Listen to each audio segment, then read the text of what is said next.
Pak Afghan side پہ بھی اپنی جو فضائی جو ایکٹیویٹیز ہیں ان کو بڑھانا ہوگا پاک فضائیہ کو.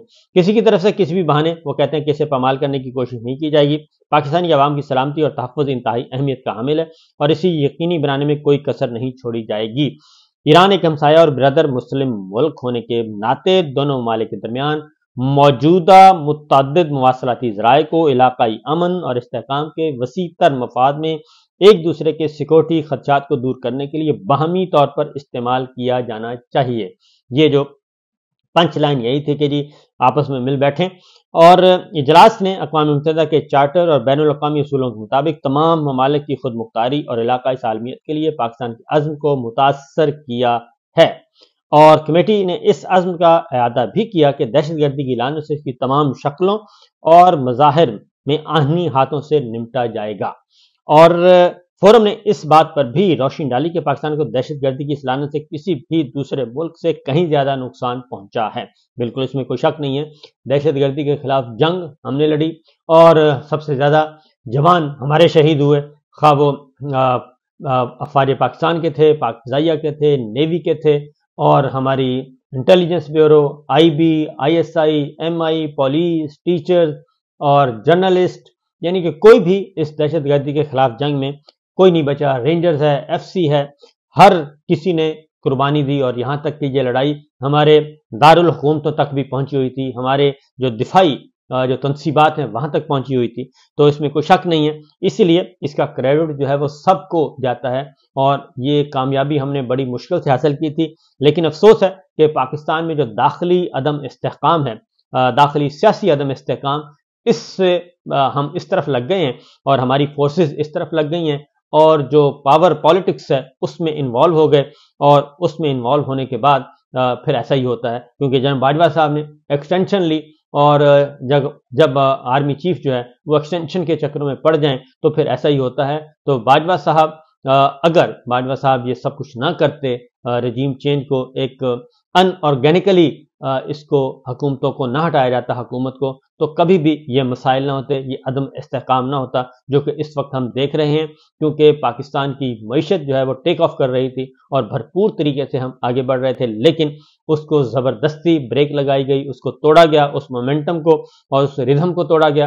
اور اس ردھم توڑنے کے نتیجے میں آج ہم اس حالت میں پہنچے ہوئے ہیں کہ ہم قرضوں کی معیشت پہ جی رہے ہیں.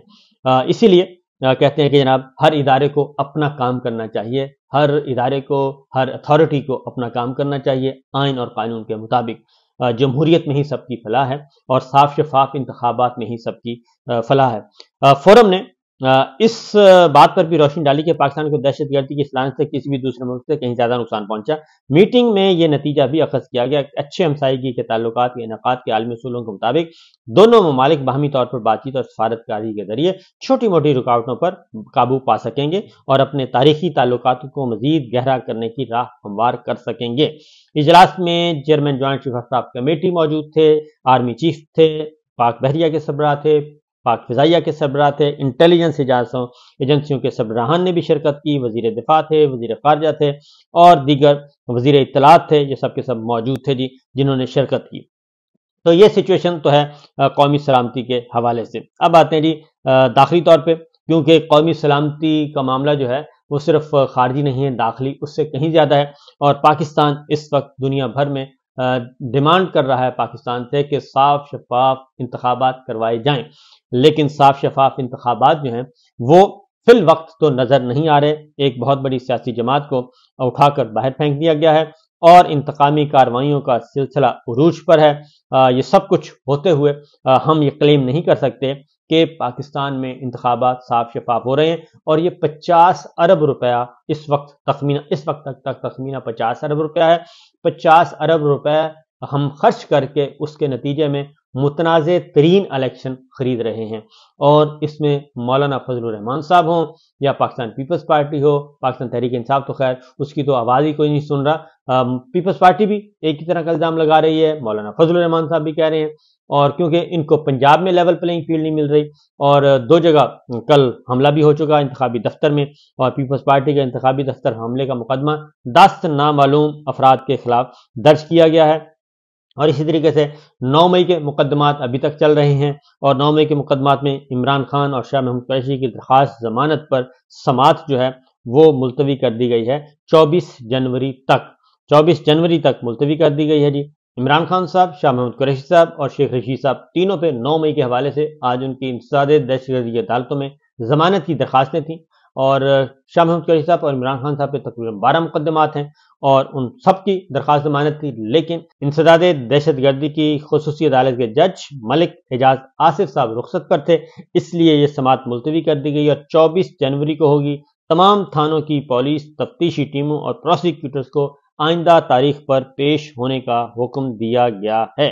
یہ ہے آج کی لیٹسٹ ڈیولپمنٹ، اور اس کے علاوہ سویلینز کے فوجی عدالتوں میں ٹرائل کے خلاف انٹرا کورٹ اپیل کا معاملہ اب مزید آگے بڑھ گیا جی۔ لاہور بار نے انٹرا کورٹ اپیلوں میں فریق بننے کے لیے درخواست دائر کر دی ہے۔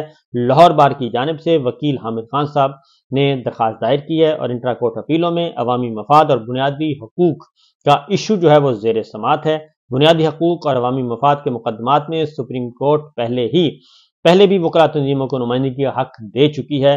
گزشتہ سماعت پر مقدمے کو جنوری کے تیسرے ہفتے میں مقرر کرنے کا حکم دیا گیا تھا۔